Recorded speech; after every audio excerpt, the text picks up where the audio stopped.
Okay, hello everyone. We're back with another episode of Computer Vision Talks, and this time we're going to talk about medical imaging. We're going to talk about explainable AI and whatnot. So, with us, we have today Akash. Akash is a PhD candidate in computational biology at the Joint Carnegie Mellon and University of Pittsburgh School of Medicine, specializing in biomedical imaging, informatics, and computational and systems pathology. That's quite a long name, but yeah, he is interested in investigating the intrinsic characteristics of biomedical images at multi-scale resolutions using statistical modeling, computer vision, machine learning, and graph-based deep learning techniques. And today we are going to explore more about his work on breast lesions. And yeah, over to you, Akash. We're glad to host you today. Thank you, Shambhavi. Thank you, Nikhil, and thank you to Computer Vision Talks for hosting me, and thanks for the nice introduction. And thank you all for joining in today. I'm Akash. I'm a final year PhD candidate. I work in Dr. Chakra's lab.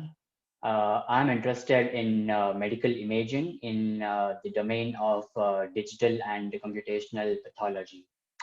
So in today's talk, I will try to be less technical and more informative about the domain, about the data, about what and why is digital pathology growing at an unprecedented scale right now. And I will be talking about like how what are some of the big challenges in this field and how have addressed this challenge until now and going further, and like happy to take any questions in between or after my talk. So let me in the US, approximately 13% of women will sadly, but will eventually develop breast cancer. And it's reported that breast cancer is the second leading cause of death behind lung cancer. So why is the differential diagnosis challenging? So although like most of the benign and invasive cases are quite like straightforward to diagnose, but it's widely acknowledged that the diagnostic decision making for the intermediate categories is quite subjective or subtle. So like why is that? And even though we have well established medical literature which talks about different patterns that are observed within the breast lesions, still the diagnosis is subjective, and the main reason being that there are like large scale overlapping of the patterns which like introduces subtlety in diagnosing like one category versus the other. And what implication does that have? uh, there are like different like treatment options for each diagnostic category.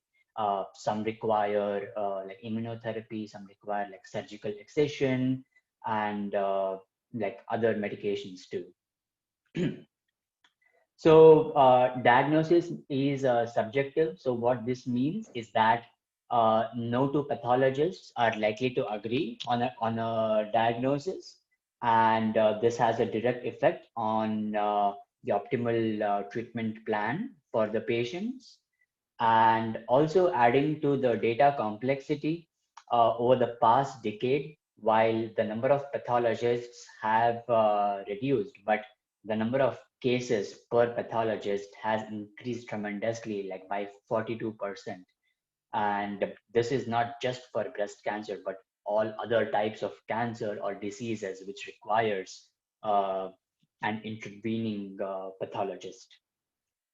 So well, let us understand the nature of this discordance and learn how to build computational approaches to do or breast lesion classification.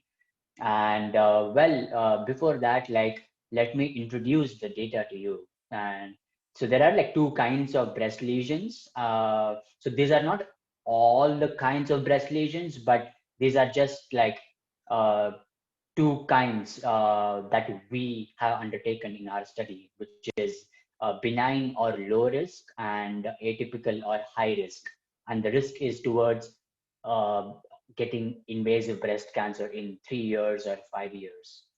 And benign or low risk is also can be subdivided into normal and columnar cell change, and atypical or high risk is divided into flat epithelial atypia and atypical ductal hyperplasia. And as you can see, like there is like large like inter class heterogeneity among the images, wherein in the normal breast lesion you could see uh, like small ducts over here.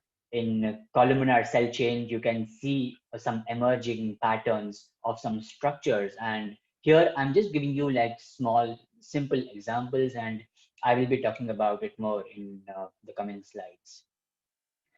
So when a pathologist looks at this image, they pay close attention to the purple colored oval structures, which are the nuclei, and the structure of the duct, which is outlined in red in the outer boundary here, the intraductal lumen.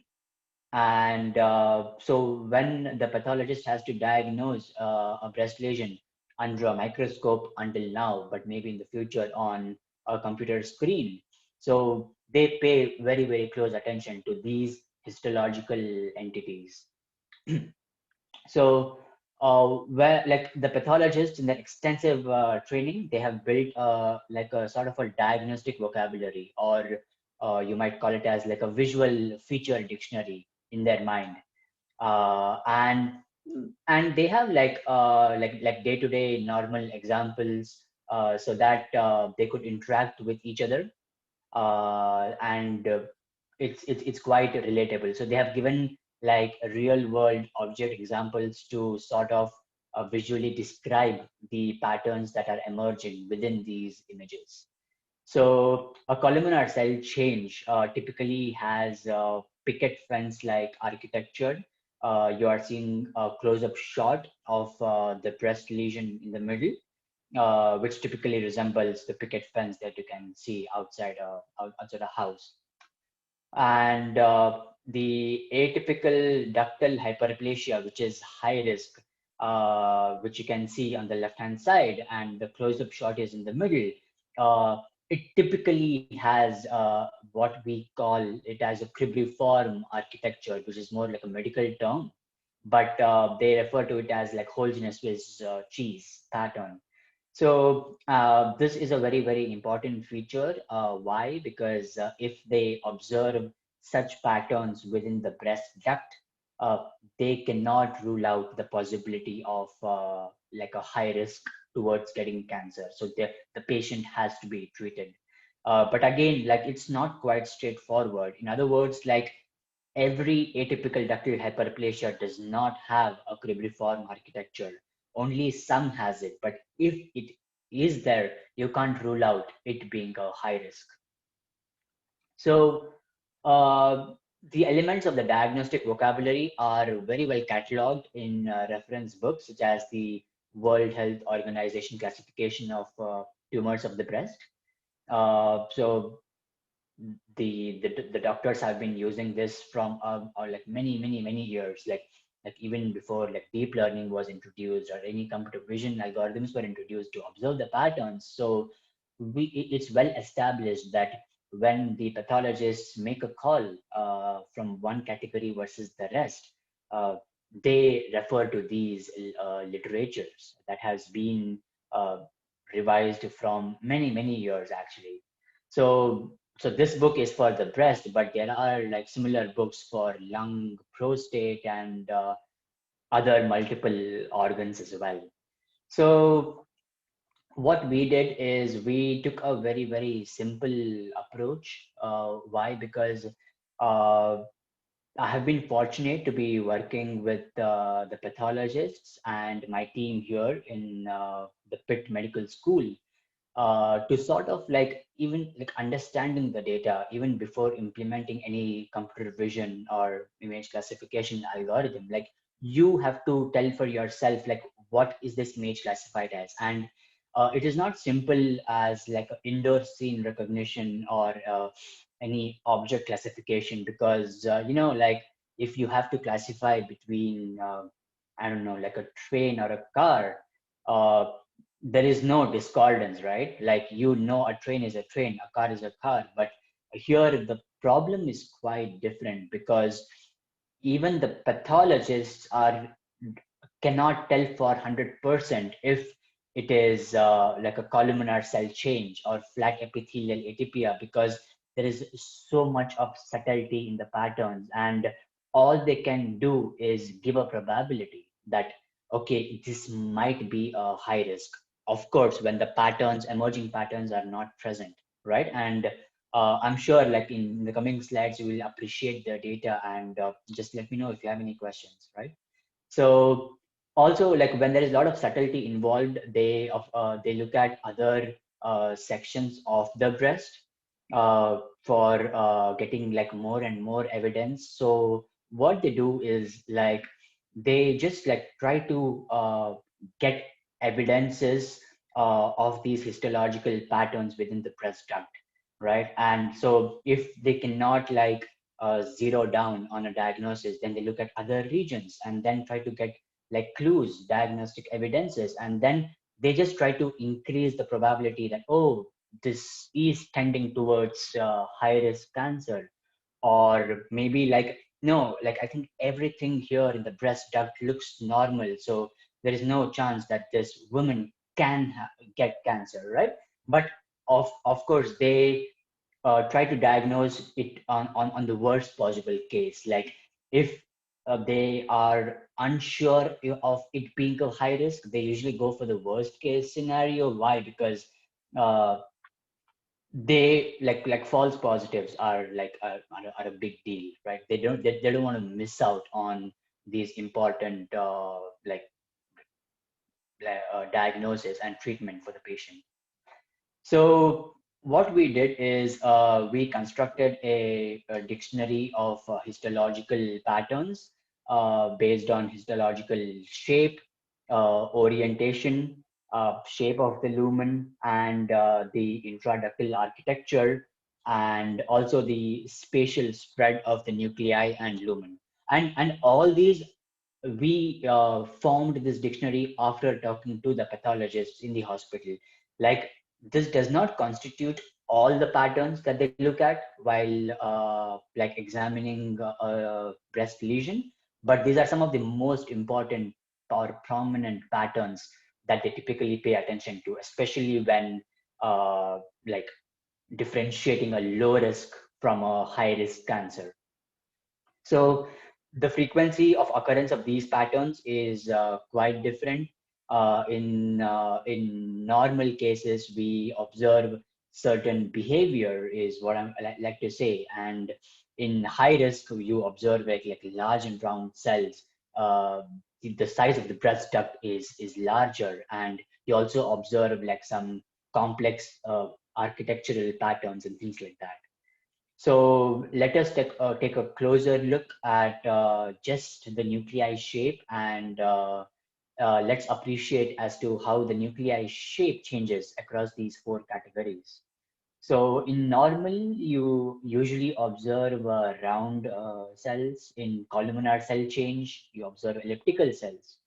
In the high risk, you also observe like round cells, but the size is bigger. But here the thing is that like uh, getting the point estimates of these properties of the cells might be misleading. Why? Because when I say there is like round cells in a flat epithelial atypia, but you can't rule out these elliptical cells as well, because uh, think of this as like the breast duct is on a journey, right? It's on a journey from normal to becoming invasive. So it would have crossed these intermediate stages of columnar cell change or FEA. We are not sure for how many years, like it depends on the symptoms and all of that, but it would have traversed all these pit stops in between. So there is like a high degree of overlapping patterns that you can observe, and that is one of the reasons why a cancer diagnosis is it's complicated. So as I said before, like from the previous two slides, like what is our take-home message? The take-home message is that like if any of the patterns were to uniquely exist in the categories, then life would be simple, right? Like you observe this pattern and you diagnose, that's it. But that is not the case, and there is a large degree of overlapping patterns among the categories. And although I have colored some boxes in an exclusive color, but it does not mean that it is not like visible in other categories. It just means that it is prominent in in us in certain category versus the rest. So as we now know that all these measurements are subjective, so my approach was to build a quantitative model and then tune the parameters of the model and to match with the consensus diagnosis of the pathologists. And by doing this, like we have established sort of a machinery to get feedback. Like mind you, like our initial goal, like always it is computer aided diagnosis. What it means is that like we are aiding the diagnostic ability of the pathologist to make it better, to reduce the discordance, to improve the cancer diagnosis, and act in terms of accuracy and also the speed. So let us see like how I have modeled the cribriform architecture. So what we did was like very simple. So every feature that I listed previously, we built a quantitative model for that. So for cribriform, you can, in terms of image analysis or computer vision, you can say that, okay, a cribriform architecture has some round lumen. It has some cell population between the lumen, and it is closer to the lumen and not farther away. So we modeled this with a mixture of experts model. And we have an expert for the clustering coefficient. We have an expert for the distance of the cells to the two nearest lumen, and also for the lumen shape, because the shape of the lumen also matters. Like a cribriform architecture uh, is not that pattern if the lumen were to be elongated or elliptical, and that's a different architecture. So we formed models like these for all the patterns, and then established like a likelihood score for each cell to have a cribriform pattern around it. So in other words, like we converted an entire pattern into a list of probability scores of like what is the probability that I can observe a cribriform pattern around each cell around my neighborhood.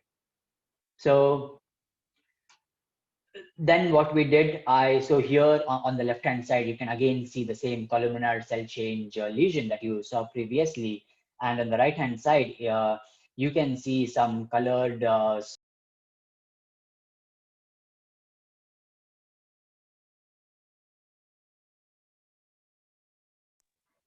Akash, have you muted yourself accidentally?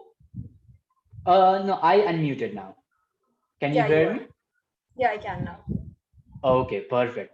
So on the right hand side, like you can see like some colored spots here, which are technically like high probabilities of observing certain patterns, right? Like for example, this one is the picket fence architecture. So these are the cells where there is a high probability of observing that particular pattern, uh, given the spatial neighborhood, given the spatial context. And this kind of visualization is like pretty useful even for the pathologist. So let us look at another example of the atypical ductal hyperplasia. And let us focus on just one pattern, which is the cribriform.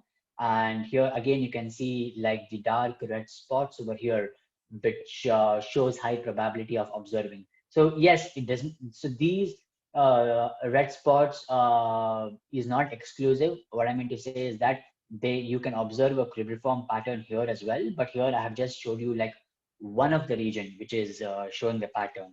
So this like high level visualization is very, very useful to the pathologist. And like what they tell me is that like for now, they are not interested in a computational model that give them the diagnostic label. I think it is very, very immature to uh, claim that we can develop a computational model with 99% specificity, 99% recall, and like install them in the hospitals. I think we are at least like 80 to 90 years like behind that, right? So we need to take it like step by step. What we can do is that we can sort of like provide the framework wherein the pathologist can use it to identify all these patterns which they might be missing in the first place, and then take their help in identifying the patterns. Because mind you,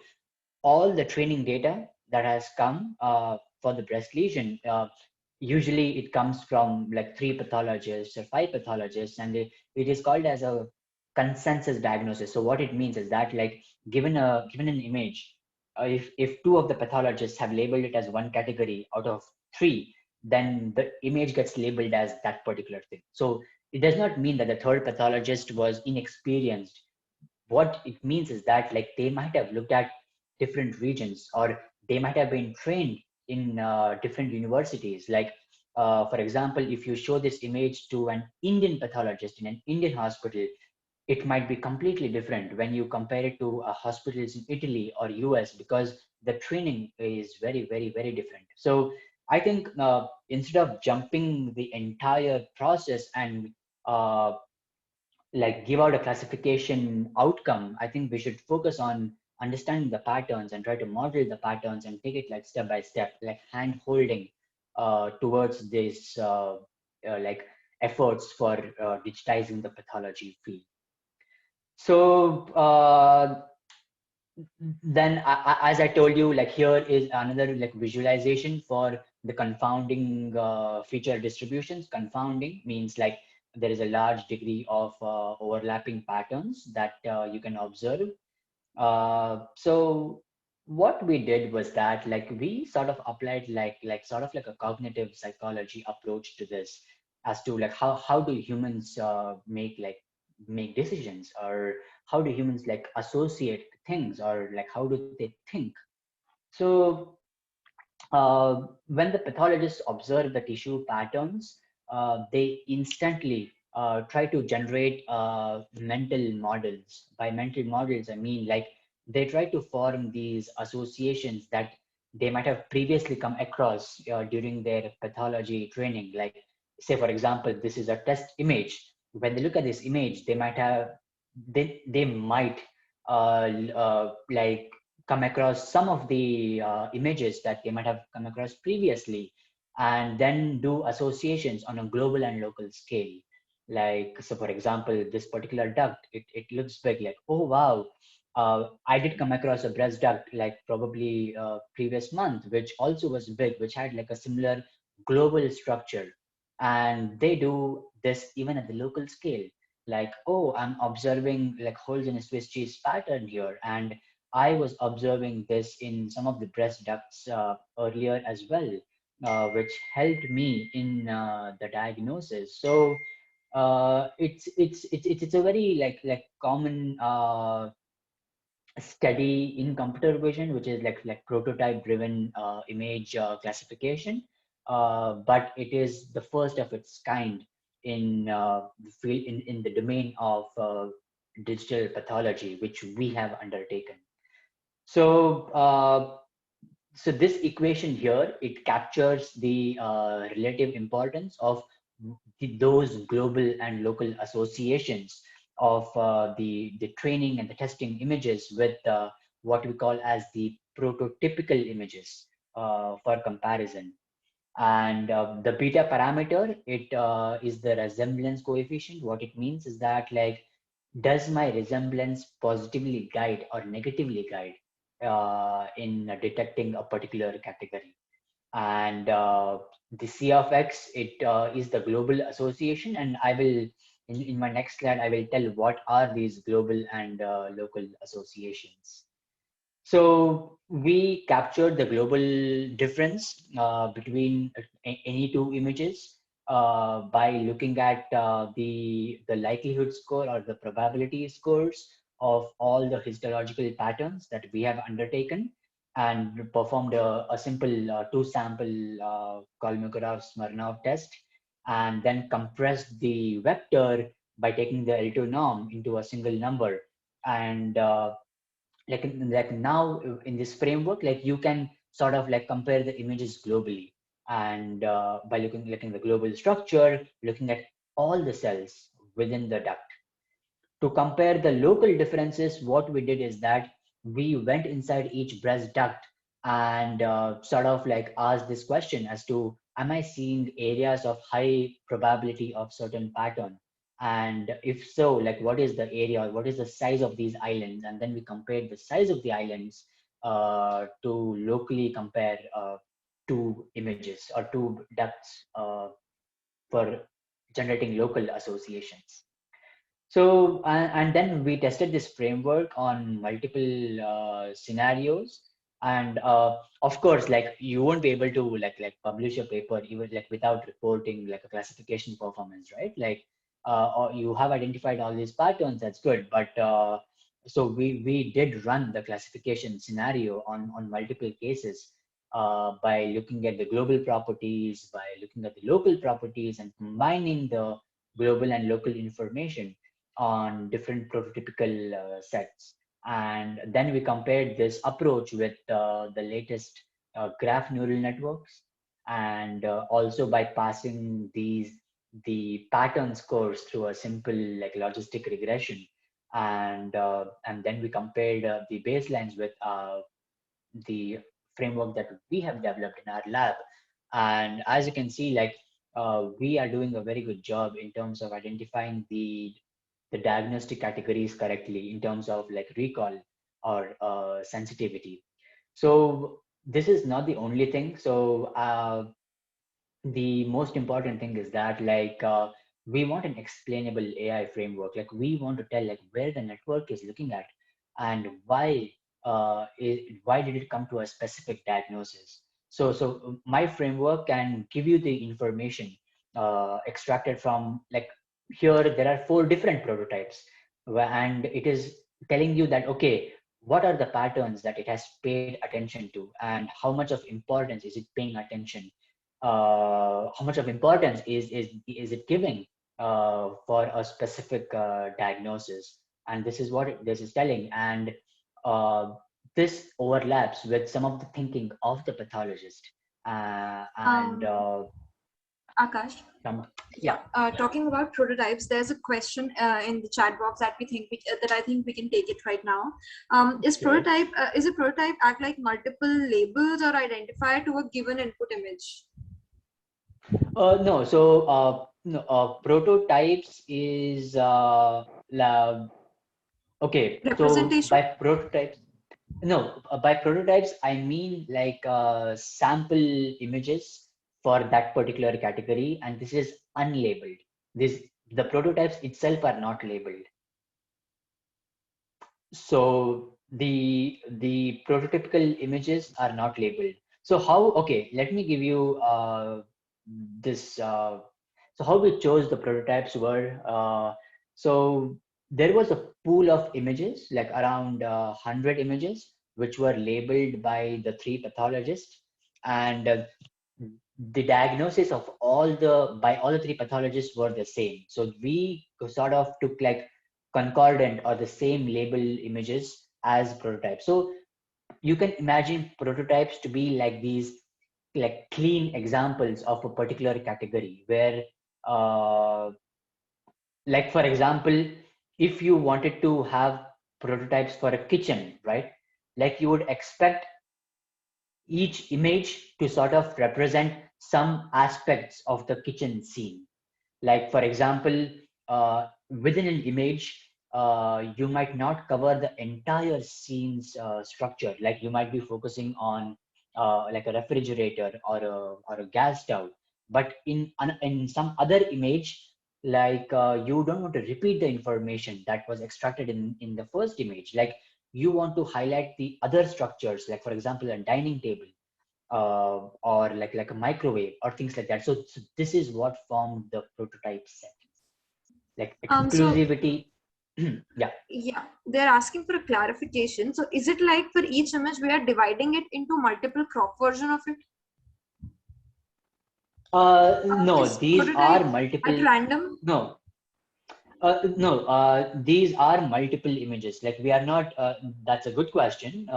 We are not like dividing. We are not cropping out regions within the image. We are taking multiple these like 1K by 1K images itself as prototypes. Uh, of course, like Um, there will be overlapping information, but uh, like the goal was like to keep the prototypes as exclusive as possible. Does that? yes, another extension that is it random or is it concept driven, like selection of prototypes? It's completely concept driven. It is not at all random. It is completely concept driven. And even after choosing the prototypes, we went back to the pathologist and asked them like, okay, are these a good prototype sets, like for a category like normal, for a category like ADH? So it is concept driven. It is not randomly set. Right. So the concept driven part comes from manual inference from pathologist. Absolutely. Yes. Wouldn't it be interesting to apply representation learning to derive prototypes? Exactly. So we have, that's a very good thought. And actually, like we have been working on it in my next Okay. publication. So where we are automating the prototype selection. So like, for example, if there is like a data repository or if there is an image repository in a particular hospital or something like that, like it could go into the pipeline and give you like good prototypes. Like maybe you can, one way to do is to do that is like you can combine all these patterns and have like a Disney projection of the patterns and perform k-means clustering, and then select images which belong to the closest like cluster center, all right, which is giving you like a different like heterogeneous information. But yes, automating prototype is we are currently doing this, but we did not do it for the Mikai submission. Paper, yeah. So yeah, like Yeah. that's also quite in trend. I've recently we've had some talks at Computer Vision Talks where people Okay. were using representation learning merged with other learning areas like continual learning, for instance, to select good Okay. representatives. Yeah. Okay. So Nice. there's a thank you in the chat. So I guess we are done with the Okay. question. Okay. Awesome. So this was the information. So I can actually like sit around more like maybe for a minute, like what this image says is that like, okay, you give me another test duct, and if I have to diagnose it as a high risk or ADH, like these are the patterns that I have to pay attention to, such as like large round and cribriform and all these guys. And the similarity of a given test duct to these prototypes is positive in guiding towards an ADH image. All right, and like parts of this is also useful to drive the explainability. In other words, like you can completely black out these numbers over here and just show the islands emergent from the ducts, and uh, that is also useful for the pathologists in their diagnosis. And mind you, like uh, only in 2017 is when the FDA approved using whole slide images for primary diagnosis.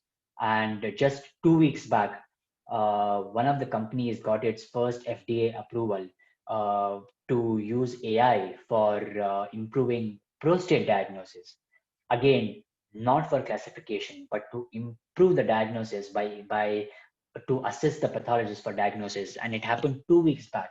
Like it was the first system in the world to use like AI in pathology, and like the field is growing right now, and I think there is like many like opportunities to learn, to contribute in this domain, and it's very interesting. So uh, what did we learn today? So we learned like why atypical or benign breast lesion diagnosis is highly subjective. Why? Because there are these overlapping histological patterns.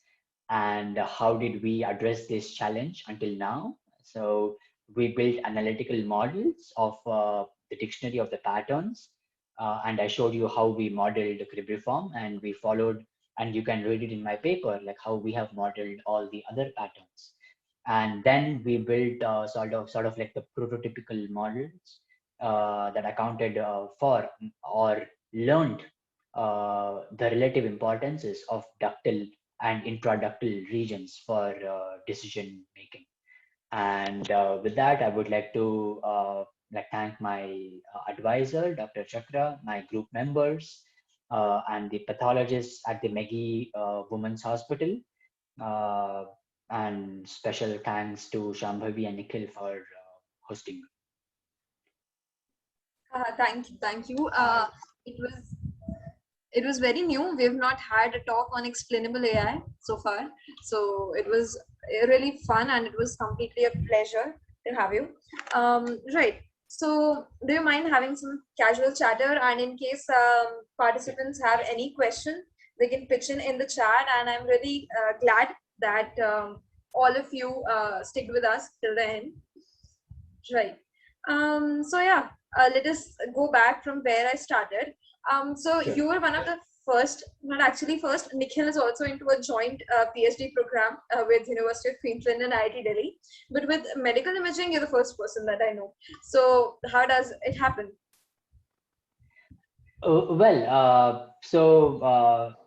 The computational biology, it's a joint program.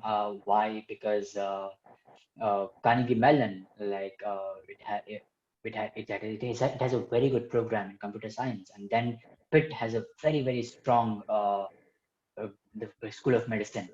So like Pitt Medical School is the one where polio was first invented, the polio vaccine, and it has a very well known like medical school. So this is a joint program because all like it's computational biology, all the computational aspects Carnegie Mellon like works towards it, and the biology part of it, like understanding and creating the data, understanding the data, and all of that. Pitt has a very strong background and lab and infrastructure in place to do that. So I think like yes, it was more like I was interested in the field, and but field was a joint program. It was not like okay, this is a joint program and let me join. It was more like I was interested in the field, and it happened to be a joint program. Yeah. Right. So working with hospitals and seeing your work in action, how important is that for you?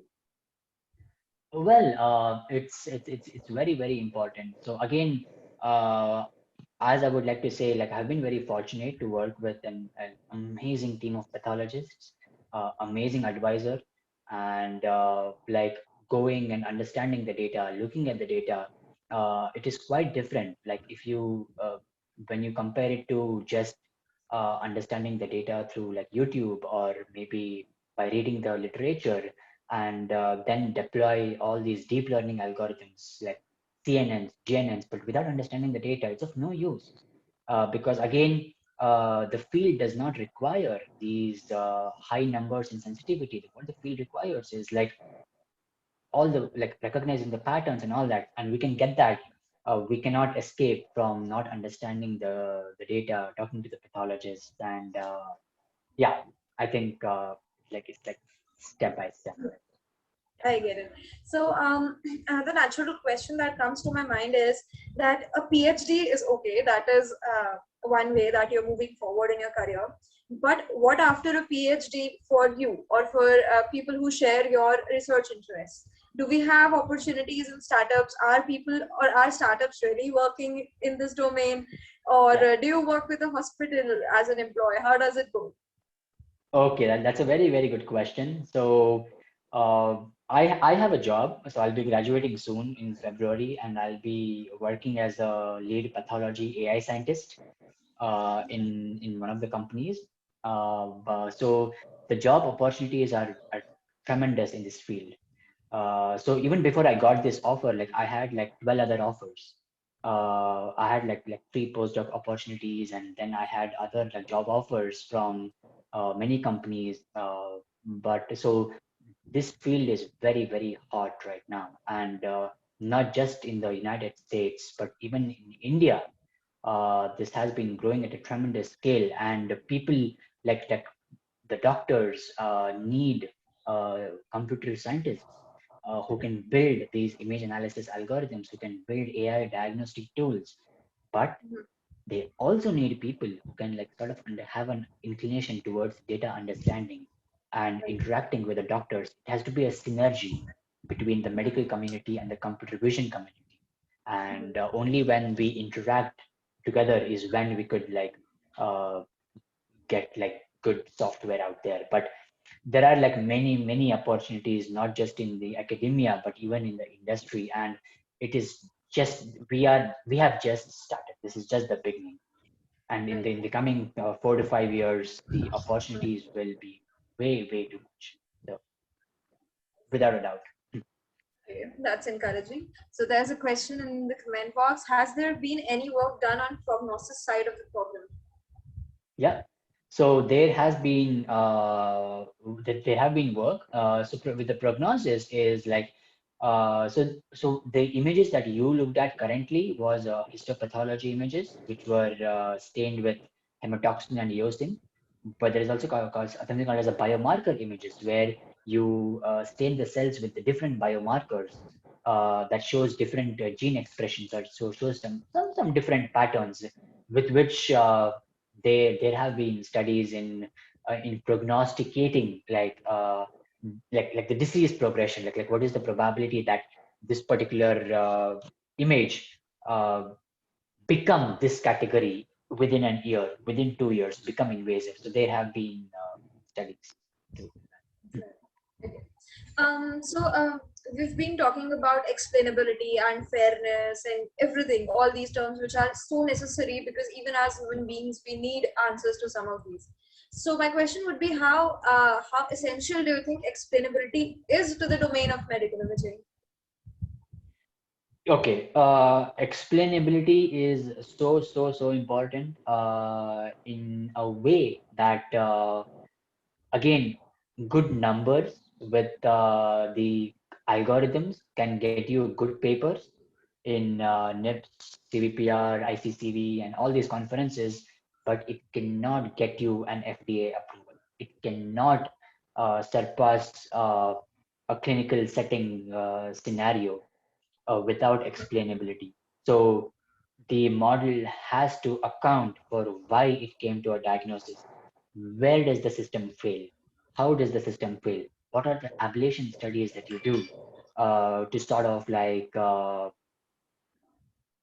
tell like how and when the system might succeed, how and when the system might fail, and it is very important to if the goal is translating your work in actual hospital, in actual clinical setting. So yeah, I can't Right, stress more on this. It's very important. So right. Okay. So there's a question. Prototyping seems interesting. Is it possible to elaborate a little bit more on this direction? sure. Prototyping is okay.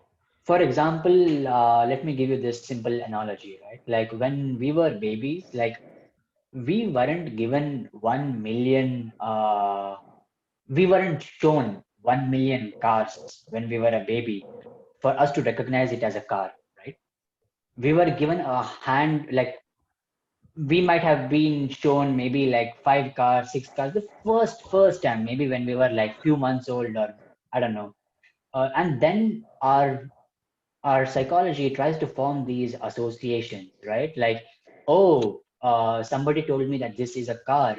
Why? Because uh, it has a car, it's moving and all that. When the baby looks at another car image, it tries to immediately form these associations. Okay, even this has a car, even this is moving forward, even this is that. This, even the structure is the same, global structure is the same, local structure is the same, the wheels and all of that.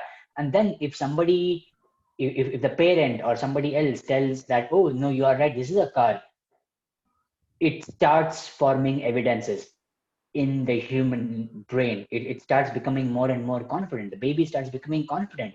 Oh, now I know it's a car.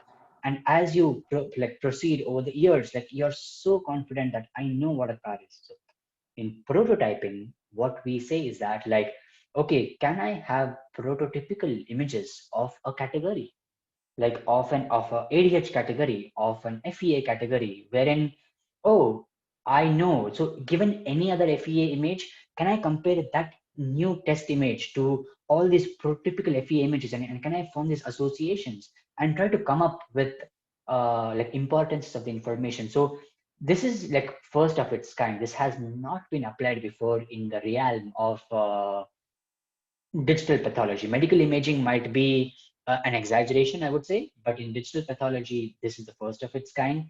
And this is an approach that we have taken. I don't know how much of a good result we take, but I like to keep things very simple. So I like to understand how humans like learn things. Like for a human, like we don't need a million images to learn what's a car, what's a plane, and all of that. Like we learn like Bayesian framework and all of this. So we are trying to deploy that in the field of pathology. Yeah. Right.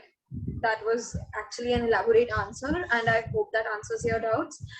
So, since we do not have any more questions in the chat box, and we've had a lot of knowledge interaction with you today,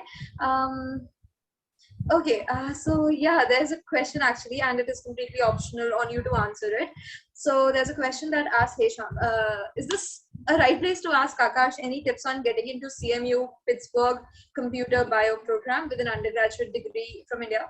It's optional if you want to answer. I would really encourage you to, because the whole point of CUT is to encourage more undergrad students to get into Exactly, research. exactly. No, actually, like, no, thanks to the person for asking that question, because I think, Palash, right. Palash, yeah, thank you, Palash, for asking that question. So, I think number one, so the question was like, how difficult is it, or how to get into? So number one, like, it depends on his like educational and research background, uh, and it also depends on what he wants to do, because uh, computational biology is a big field, right? And in that, a very very not small, but an exclusive field is pathology. But then you have bioinformatics, you have gene sequencing, you have genomics, and you have many other things. You have drug discovery, protein synthesis, analysis, and all of that. So it depends on what he wants to do. Uh, but yeah, so maybe we can have a chat offline. I'll be happy to take. I'll be happy to Sure. interact I with you. have Yeah, shared all your social media links during the promotion, and I'll put them out in the YouTube description also. So, Palash, please feel free to reach out to Akash. sure. Right. Yeah, yeah. Okay. So, I guess that would be it from our side. Thank you so much, Akash, for agreeing to give this talk, and we're really glad to host you. Thank you. Thank you, Shambhavi. Thank you so much. Great. Thank you. Goodbye, everyone. Happy Sunday. See you all.